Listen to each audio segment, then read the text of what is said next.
বুধবার ভারতীয় জনতা পার্টির পাবিয়াছড়া মণ্ডলের উদ্যোগে মাছমারা বাজারে যোগদান সভায় মাছমারা এলাকার 297 জন ভোটার ভারতীয় জনতা পার্টিতে যোগদান করেন।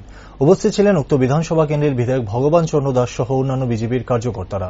সাংবাদিকদের মুখোমুখি হয়ে বিধায়ক ভগবান চন্দ্র দাস বলেন, গত 7ই আগস্ট পাবিয়াছড়া বিধানসভা কেন্দ্রের মণ্ডলের উদ্যোগে একটি যোগদান সভা করা হয়েছিল, যেখানে কংগ্রেস এবং সিপিএম দল ছেড়ে বিপুল সংখ্যক ভোটার বিজেপি দলে যোগদান করেছিলেন।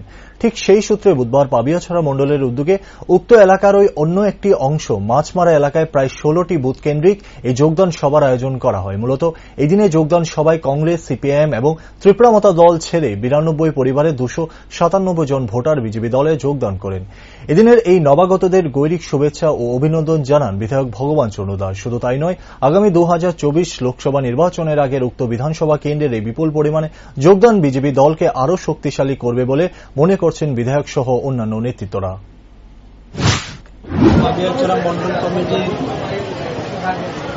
উদ্যোগে গত 7 তারিখে আমরা কুমারঘাটে 43টি বুথকে নিয়ে যোগদান সভা করা হয়েছে এবং বড় সংখ্যায় সেদিন সিপিএম এবং কংগ্রেস থেকে জেলা এবং ব্লক স্তরের তাদের অনেক নেতৃত্বরা বিজেপিতে জয়েন করেছেন।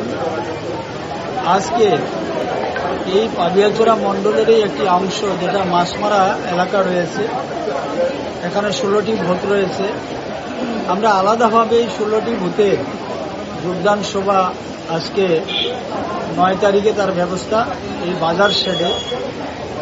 এখানে আজকে কংগ্রেস, সিপিএম এবং ত্রিপুরামতা এই 3টি দল থেকে 92 পরিবারের 297 জন ভোটার ভারতীয় জনতা পার্টিতে সামিল হয়েছে। আমরা দলীয় পতাকা দিয়ে ওনাদেরকে ভারতীয় জনতা পার্টিতে আমরা বরণ করে নিয়েছি এবং আগামী দিনে এই বিধানসভার অন্তর্গত আরও অনেক ভোটেই যারা ইতিমধ্যে আমাদের সঙ্গে যোগাযোগ রাখছেন, তার মধ্যে কিছু দলের যারা দায়িত্ববান কার্যকর্তা রয়েছেন কংগ্রেস, সিপিএম এবং ত্রিপুরামতার, ওনারাও জয়েন করবেন, যোগদান করবেন ভারতীয় জনতা পার্টিতে। তো আমি আহ্বান রাখব যে সময় নষ্ট না করে এই রাজ্যকে আরও এগিয়ে নিয়ে যাওয়ার জন্য যারাই রয়েছেন এখন পর্যন্ত, যাদেরকে ভুল বুঝিয়ে এতদিন সিপিএম, কংগ্রেস বা বিশেষ করে এডিসি অঞ্চলে ত্রিপুরামতাতে যাদেরকে নেওয়া হয়েছিল, আমি ওনাদের প্রতি আহ্বান রাখব যে আপনারা ভারতীয় জনতা পার্টিতে সামিল হয়ে এই রাজ্যের উন্নয়নে আপনারা এগিয়ে